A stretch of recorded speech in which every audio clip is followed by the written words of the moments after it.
It's no secret that dividend stocks are a favorite income stream by a lot of investors due to its ability to remain steady even during a market or economic crisis. Because of its dependability, many would turn to dividend stocks when buying shares in the stock market to receive payments regularly, and therefore build wealth as well as hedge against various risks such as inflation. However, dividend-paying companies can cut their dividends if they find it's necessary, which means there's also room for risks even with dividend stocks. However, did you know there are actually stocks out there that have never cut their dividends? Yes, that's right. Throughout many years, these stocks have stayed steady and have paid its shareholders their dividends regularly at the same time. Some have even managed to increase their dividend rate. Sounds pretty amazing if you think about it, considering the market has experienced a lot of downturns for years, including recessions, crashes, etc. So here is a list of dividend-paying companies that have never cut their dividends for years. Hey, welcome to Stock Market Mate. Today we'll talk about dividend stocks that have never cut their dividends. Before we get into it, subscribe to the channel and hit the notification bell to help us beat the YouTube algorithm. If you're done with that, then let's get right into it. Dividend stocks are usually less fluctuant than stocks that don't pay dividends. The emerging dividend payments provide security for investors looking to build their wealth in the long run. Not only that, it also accelerates return on their investment. Think of it as a payback, which is like a safety net approach to investing in the stock market. Although no one can anticipate how it'll turn out over time, figuring out a payback period helps establish an idea of what to expect from your initial investment. So without further ado, let's take a look at these dividend stocks that has never cut off their dividends. Although before we do, keep in mind that just because these companies have never cut their dividends before doesn't mean they never will in the future. They can still just as easily cut their dividends when they need to, especially if they're going through certain hard situations. But the companies that we're about to introduce has so far been able to keep their dividends coming without missing a beat even after all these years. But still make sure to do your own research before you invest in these companies and not just blindly invest without knowing all the necessary information that you need before investing. Number 3. Goldman Sachs. Let's start with the Goldman Sachs Business Development Company. Its ticker symbol is GSBD, and it's a BDC specializing in middle market and mezzanine investments in companies that are private. For those who don't know what a BDC is, it means Business Development Company, which is a closed-end investment fund that provides investments to startups and financially distressed firms. Companies like this offer loans to certain businesses which are struggling to find financing from other companies. The reasons may vary depending on the company. It could be that they're unable to issue stock for being too small and such, and so specialty finance business like BDC lend a hand to these companies. Furthermore, through immediate originations of senior secured debt, investments, equities, and etc., they're looking to make capital appreciation. The company's BDC also looks to invest money worth between $10 million and $75 million in companies, especially with EBITDAs between $85 million and $75 million every year. EBITDAs, by the way, means earnings before interest, taxes, depreciation, and amortization, and it measures the overall financial performance of a company. Generally, Goldman Sachs are pretty average in terms of their sector. They've been around for a while, since 2012. It has a lot of potential to it as well as a fair amount of concerning areas. Currently, their dividend yield is 8.83%, which we think is more than decent. They pay their dividends in a quarterly basis.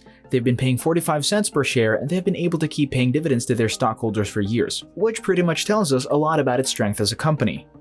Number 2. Altria Group Inc. The next one might be familiar to some investors. Altria's ticker symbol is MO. This company is known for producing and marketing tobacco, cigarettes, and other related products around the world. Previously, it was known as Philip Morris Companies Incorporated. It is also the parent company of Philip Morris USA, producer of Marlboro cigarettes. Currently, their stock yields 7.17% and they also pay dividends quarterly. Additionally, Altria is considered to be included in the Dividend Kings, which is a list of companies that have been very successful at growing their dividend for more than 50 years. Altria has paid dividends worth more than $27 million from 2016 up to 2020. They've also been continually growing their dividend at a very rapid rate compared to others. In fact, it was reported that in just 1 year, they have increased it by 4.7%, which is insane. Although there are still concerns regarding this company despite its success. One is the fact that tobacco industries have been blatantly criticized for decades. And two, there's been a decreasing amount of people in the world that are actually smoking cigarettes. The number of active smokers around the globe have dropped since the 1960s. Investors are concerned about the company's future since its most well-known brand is Marlboro. While there is indeed an issue here, it's hard to deny the fact that Altria's leadership is definitely impressive. Despite being aware of the fact that smoking rates have continuously declined over the past years, the company didn't let this stop them from enhancing their brand and instead built a large marketing campaign that is focused on developing a smoke-free future, giving out alternative ideas to smoking, which ultimately convinced many smokers to shift to another form of smoking which is less harmful. Now, it's obvious that these are just advertising strategies to attract consumers. There's also the concern about Altria's huge amount of debt. Recently, Altria reportedly have a $27 million debt, which is way more than they had in 2018, with roughly $11.89 million worth of debt. It is very concerning for investors, as we don't know if the company can even pay all that money back.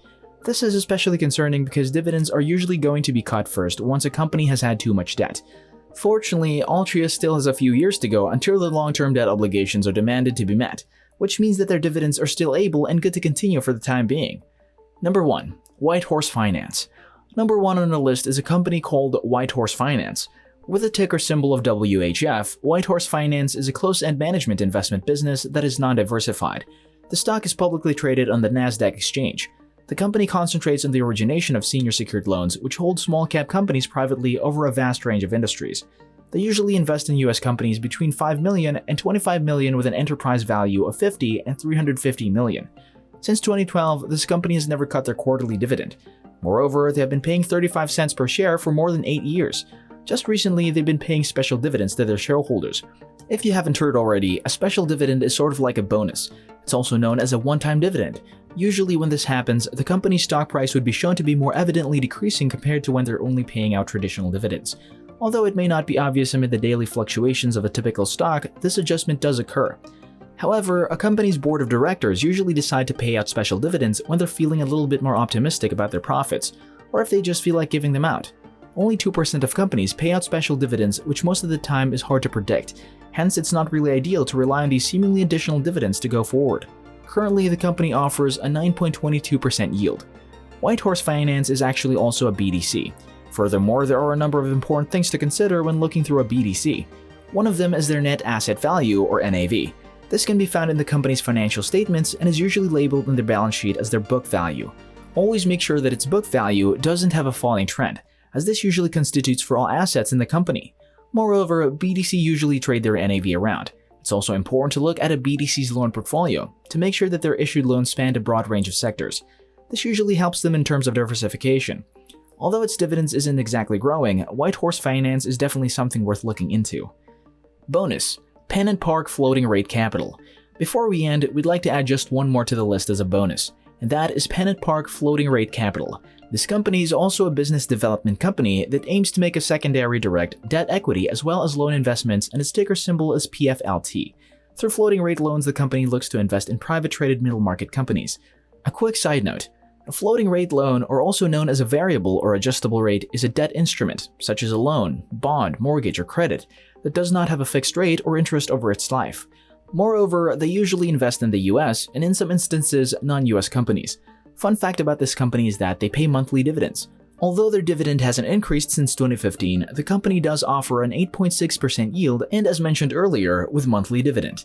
And these are all the dividend stocks that we found have never cut their dividend payments for years and have a dividend yield of above 7%, which pretty much makes them truly worth looking into. Needless to say, there's still a chance that at least one of these companies mentioned will decide to cut their dividends in the future. So always consider doing a thorough research in the company you like before jumping into the investment train, as well as don't forget to diversify your portfolio so that you will less likely be exposed to various risks in the stock market. Well, that's about it for today. If you found this video helpful, kindly click the like and subscribe button. Also, you might want to leave a comment below. We love hearing from you. Thank you for watching, and we'll see you in the next video. If you enjoyed this video, you're going to want to watch one of these two videos right here. Enjoy!